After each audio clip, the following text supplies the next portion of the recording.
Kumusta po kayo? Bago po ang lahat, first things first.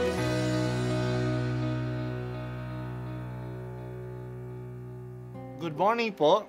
Sinisimulan po natin ngayon ang first things first. At dito po, tinatalakay natin sa unang bahagi ng umaga natin ay ang first readings na binabasa po sa banal na misa. Ito pong tinatalakay natin kasi madalas po marami na tayong alam tungkol sa gospel readings. Pero konti po ang nagsasalita sa first readings. Pero ang first readings, bahagi din po yan ng Biblia, ng banal na kasulatan. Kaya susubaybayan po natin ang mga first readings, basahin po natin at kuminsan kailangan ng basahin ng 2 o 3 beses bago maintindihan kasi hindi po tayo familiar sa mga istorya at sa mga kaisipan na tinatalakay dito.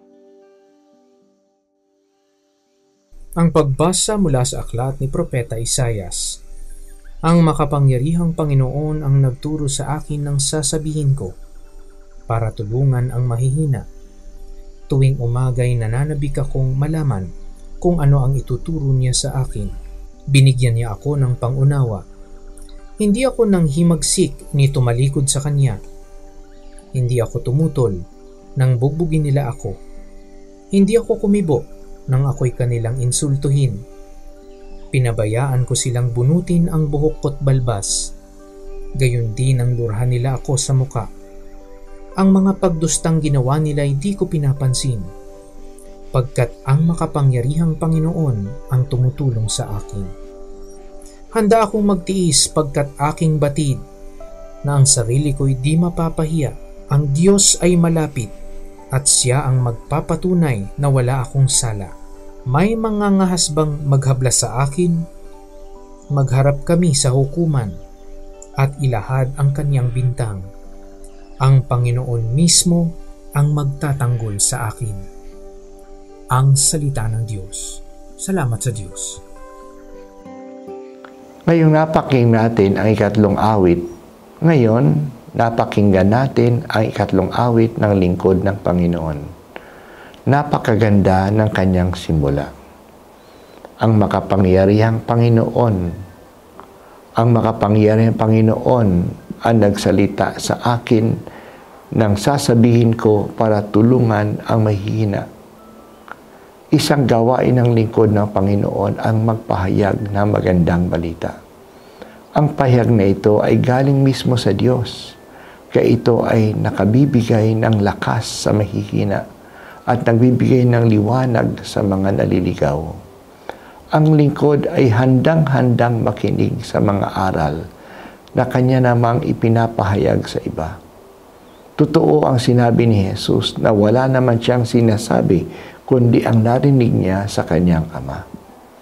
Isa pang katangian ng lingkod ay hindi siya naghihimagsik sa nangyayari sa kanya. Kahit na siya ay bubugin, insultuhin, dustain, tinanggap niya ang lahat. Natatanggap niya ang lahat kasi alam niya na wala naman siyang kasalanan. Kaya handa siyang humarap sa hukuman. Ipagtatanggol siya ng Diyos. Handa din siyang insultuhin kasi malakas ang tiwala niya sa Diyos. Tutulungan siya. Hindi siya mapapahiya. Napakarami mga insulto ang inihagis kay Jesus. Nandiyan na hinamon siya na iligtas ang kanyang sarili. Kung maliligtas niya ang iba, bakit hindi niya iligtas ang sarili? Nandiyan na ang pinagtawanan, ang kanyang pagiging hari. Kaya sinuutan siya ng koronang tinik. Pati na ang tulisan sa katabi niya sa krus ay lumilibak sa kanya. Sa lahat ng ito, tahimik lamang si Jesus. Hindi niya ipinagtanggol ang kanyang sarili. Hindi siya lumaban. Hindi siya nag-resist. Ang atensyon niya ay nasa Ama, ang pinanggalingan ng kanyang lakas. Ang lahat ay inihabilin niya sa kamay ng kanyang Ama. Hindi naman siya binigo ng Ama. Dumating ang tagumpay, Muli siyang binuhay, hindi siya pinabayaan. Panginoong Hesus, bigyan mo ako ng malaking tiwala sa Ama upang tulad mo, hindi ako matitinag ng anumang kahirapan sa buhay.